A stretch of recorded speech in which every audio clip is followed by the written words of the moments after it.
Bonjour et bienvenue dans cette nouvelle vidéo de votre podcast Le Pharmapreneur, dans cette série de vidéos dans lequel je te raconte mon quotidien en tant que pharmacien titulaire au sein de notre structure, la pharmacie du Maine-Noir à Isneville.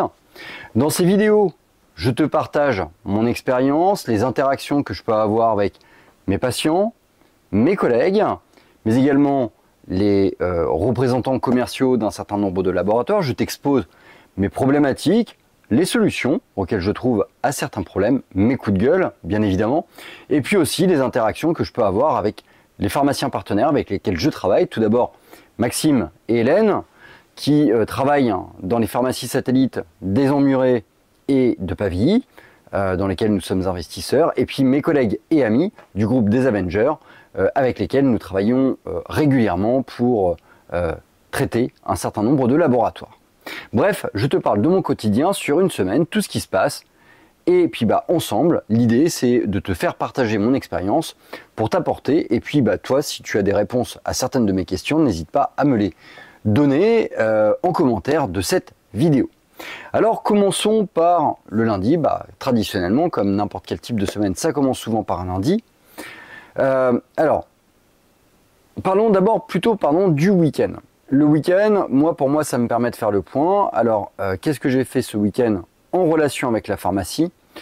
J'ai fait une chose, celle de téléphoner à deux diplômés pharmaciens qui cherchent à s'installer, qui sont sur un projet d'installation. Je les suis déjà depuis quelques mois, je les accompagne, on échange et donc on a passé une heure à parler un petit peu de l'actualité, des problèmes sur les remises génériques bien évidemment, et puis de leurs projets professionnels, voir un petit peu comment ça s'organisait. Je leur donne des conseils, je leur donne des tips on va dire, et puis ils m'exposent des problématiques sur lesquelles je suis amené à réfléchir, je leur donne mon avis, je leur donne également un certain nombre de documents pour qu'ils travaillent leur projet d'installation et de développement. Bref, un échange assez important avec deux jeunes pharmaciens que j'ai plaisir à accompagner durant leur process d'installation. Revenons à lundi. Classiquement, arrivé tôt, pointage un petit peu de ce qui s'est passé durant le week-end, sachant que je travaillais samedi. Pour moi, c'est assez simple. Finalement, c'est une reprise de ma propre activité et chez grosso modo ce que j'avais à faire, c'est-à-dire pas grand-chose. Réception des commandes sur notre automate. Alors cette semaine, je perds quasiment tous mes petits stagiaires de seconde qui étaient bien présents pour le coup. Et c'était le dernier jour de Manon, notre étudiante de 6e année. Bref, réception des commandes, un petit point également contrat avec les Dust, ce qui m'a permis de téléphoner à l'IFA pour savoir un petit peu comment ça allait s'organiser, l'intégration des deux Dust que je souhaite intégrer au sein de ma pharmacie. Alors, pour le coup, j'en ai une qui doit passer un examen pour vérifier en combien d'années elle va passer son Dust, soit c'est 2 ans, soit c'est 3 ans, et donc j'attends son retour.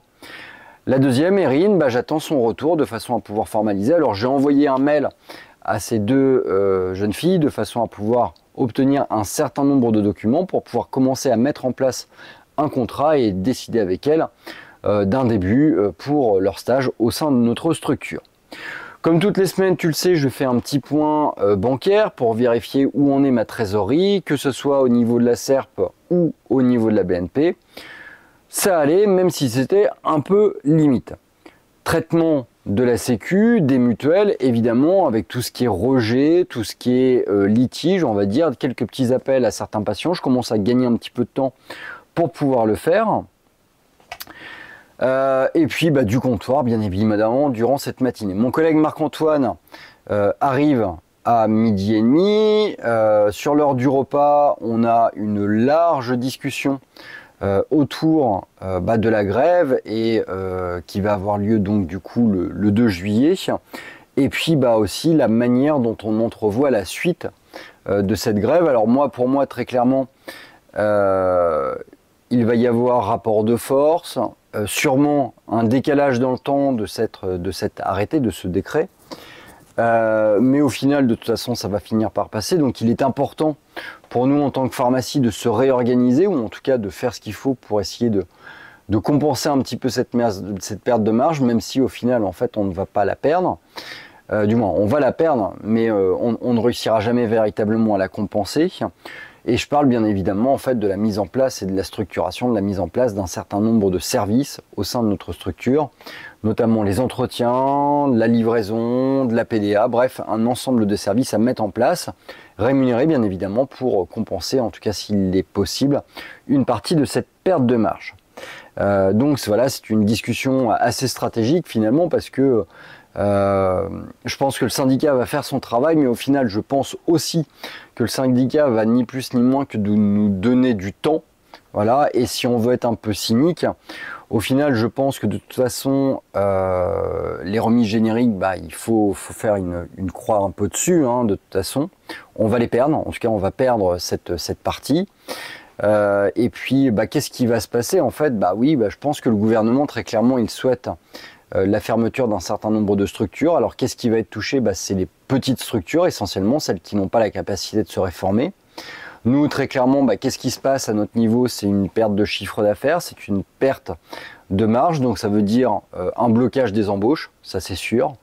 Et puis peut-être également une réduction de la voilure au niveau des charges aussi, et puis la mise en place de nouveaux éléments rémunérés, on va dire, aussi. Une négociation plus ferme, plus dure, évidemment, un recentrage sur certains groupements. Le but, c'est de créer une certaine forme de résilience pour notre structure, parce qu'au final, qu'est-ce qui va se passer dans le microcosme pharmaceutique? C'est une disparition des petites structures, une persistance liée à leur résilience des structurations plus grosses, plus adaptatives, et puis dans des délais plus ou moins longs finalement, une réaugmentation naturelle du chiffre d'affaires des pharmacies restantes qui absorberont finalement la volumétrie des pharmacies qui auront disparu. Et donc finalement, ce qu'on aura perdu pendant 2-3 ans, on le récupérera alors pour une charge de travail largement plus conséquente, mais au final, le modèle économique pour les grosses structures va se rééquilibrer, mais avec du temps. Donc il va falloir travailler, je dirais, sur la résilience de notre structure. C'est un peu cynique, mais je pense que malheureusement, en fait, c'est comme ça que le gouvernement le prévoit. Et quand le gouvernement prévoit quelque chose, je pense que c'est difficile de le contraindre à faire autrement. On peut l'espérer. Je fais confiance aux syndicats pour se battre pour ça. Mais malgré tout, je préfère prévoir le pire des cas et anticiper. Au final, de toute façon, ça ne sera que du bonus. Et donc, du coup, on a mis en place avec mon équipe sur cette journée du lundi, mais également sur les autres jours de la semaine, la formalisation de la mise en place des entretiens femmes enceintes et la mise en place des entretiens antalgiques de palier 2, avec un gros travail. Alors moi, ça fait déjà quelques mois que je travaille dessus, sur, je dirais, une simplification tant d'un point de vue administratif que d'un point de vue logistique, que d'un point de vue sanitaire de ces entretiens. Le but, c'est que ça soit simple, c'est que ça soit rapide, parce que s'il y a bien un truc qui est à identifier sur ces entretiens, c'est que la rentabilité décroît énormément à cause du temps qu'on y passe. Il est nécessaire de s'organiser pour simplifier au maximum ce type de démarche, de façon à ce que ça nous coûte le moins possible en charge salariale, eu égard à la faible rémunération de ces actes. Mardi, rendez-vous avec notre avocat, Franck Gaumont, du cabinet Gaumont, par rapport au projet qui nous intéresse en ce moment. Voilà.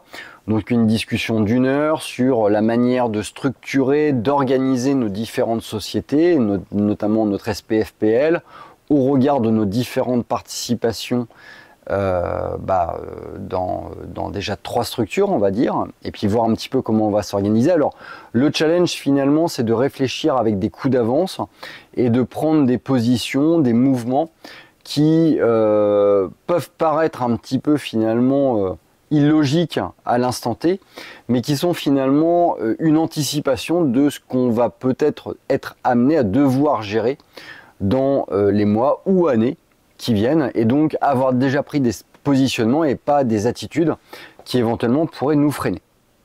J'en ai profité également pour, alors c'est plus accessoire, commander une pile pour le détecteur de notre frigo. Alors c'est quelque chose que je fais tous les 2 ans. Nous on a un frigo de type Medifroid, alors je t'invite à y penser, hein, si jamais tu n'y penses pas. On a un relevé de température informatique.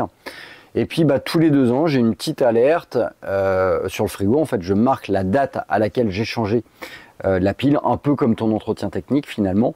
Et je sais que tous les 2 ans, il faut changer cette pile parce que c'est une pile qui ne se recharge pas et qui se change. Et que cette pile, elle tient 2 ans. Donc tous les 2 ans, même si le lecteur est encore actif, je change par défaut la pile de façon à maintenir et avoir la garantie finalement d'avoir une bonne traçabilité au niveau des températures de notre frigo. Ce mardi, c'était également le dernier jour de Magdaline, l'une de nos 2 apprenties préparatrices. Alors Magdaline, elle est un peu partie comme ça. Je dois avouer que j'étais pas particulièrement prêt à son départ et c'est d'ailleurs très nul et je m'en excuse.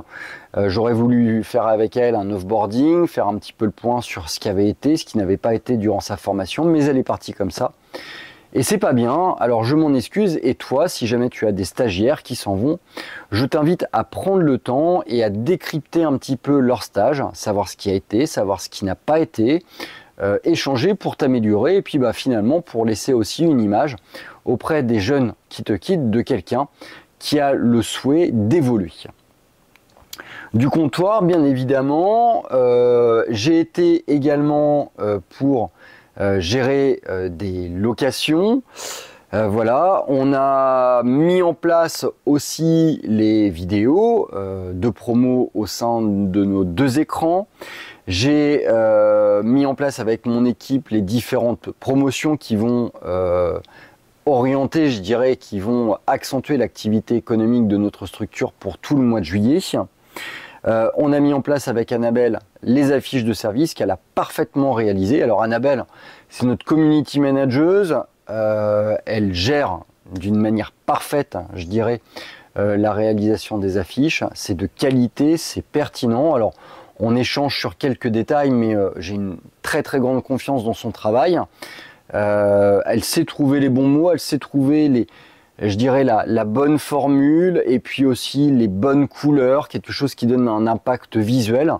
Et bref, voilà, elle a développé ses affiches. Alors sur les différents entretiens, sur le système de livraison, sur le système d'être en capacité d'aller aussi nettoyer finalement les armoires de nos patients. Bref, tout ça, voilà, ça a été fait. Et puis, j'en ai profité également sur cette journée de mardi pour faire un point sur les différents anticipeurs d'eau. Voilà, c'était le 1er juillet, donc il était temps de faire en sorte que tout soit bon. Alors on a des gros problèmes, notamment avec le Repata. On devrait avoir une amélioration dans les semaines qui viennent, mais c'est vraiment très problématique. On a beaucoup de dus, a priori il y a eu beaucoup de prescriptions. Et puis très clairement, en fait, le laboratoire ne réussit pas à suivre, donc c'est un peu compliqué. Mercredi, réalisation, en tout cas intégration de la commande générique. Ça c'est mon premier job quand j'arrive dans la pharmacie. J'ai eu un appel de ma représentante commerciale pour le laboratoire Sanofi m'avertissant du retour de l'Efluelda. Alors elle m'a réexpliqué un petit peu l'intérêt de l'Efluelda, même si j'avais pas besoin. Je l'ai écouté, je dirais religieusement. Et puis j'en ai profité pour switcher une partie de ma commande de Vaxigrip en produit Efluelda. Le but en fait c'est de répondre à une demande et puis d'assurer une meilleure couverture vaccinale auprès des couches les plus sensibles. Voilà, j'en ai profité également pour envoyer un certain nombre de pièces complémentaires aux banques qui nous suivent dans le projet dont je te parlerai dans de prochaines vidéos. Voilà, discussion autour de l'entretien pharmaceutique avec ma collègue et adjointe Mathilde. Un gros point également d'1 heure avec Adilis au sujet de la formation sur la gestion des litiges au comptoir. Et puis, voilà, que dire d'autre? Une journée encore une fois bien remplie au sein du manoir avec un certain nombre de choses à traiter, des rétros bien évidemment, une organisation. On commence à réfléchir un petit peu à la mise en place des inventaires aussi au sein de notre structure. On remet en organisation tout ça et puis on prépare les inventaires qui vont venir. En ce qui concerne la journée de jeudi, c'est le dernier jour de notre étudiante de 6e année, Louise. Alors voilà, elle a passé une journée, je dirais, normale, à son niveau, je pense.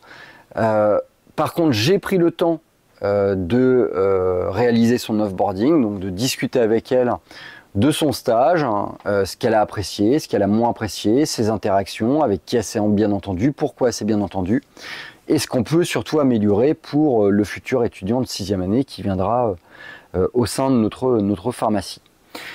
Le Crédit Agricole m'a contacté, ils avaient besoin également de pièces complémentaires dans le cadre du projet, j'ai transmis. Pas mal de comptoirs aussi, j'ai été me déplacer pour réaliser un manchon de compression pour une patiente qui en avait besoin, une patiente que l'on suit régulièrement. Et puis j'ai été amené à gérer un problème sur nos comptes bancaires auprès de la BNP. On a eu de grosses décades qui sont passées et du coup en fait un niveau de trésorerie qui est descendu. Un échange avec ma conseillère bancaire Madame Schmidt qui a très bien géré la situation et donc ça va revenir je dirais bien dans les heures qui viennent. Voilà. Cette semaine pour moi elle est terminée, je ne travaille pas vendredi, samedi je passerai sûrement au sein de la structure pour bossouiller, je dirais, pour faire deux trois petites choses, mais rien de vraiment concret. Semaine prochaine, grosse semaine, énormément de rendez-vous et j'aurai à cœur de te développer tout ça dans cette vidéo. Pour conclure et pour terminer, autre chose, prise de rendez-vous pour dans 2 semaines avec Arnaud Robert qui est l'un des gérants, l'un des responsables du groupement Aprium pour discuter autour du groupement Aprium et puis voir ce qu'il a à proposer en sus, je dirais, du rendez-vous que j'ai pu avoir avec ces 2 collègues qui avait été extrêmement pertinent. Sur ce, je te souhaite une bonne fin de semaine, fais attention à toi, fais attention à ta famille, fais attention à ton équipe et puis n'hésite pas à partager ton expérience à toi aussi en tant que pharmacien d'officine en commentaire de cette vidéo. Je te dis à très bientôt pour une prochaine vidéo sur ton podcast Le Pharmapreneur.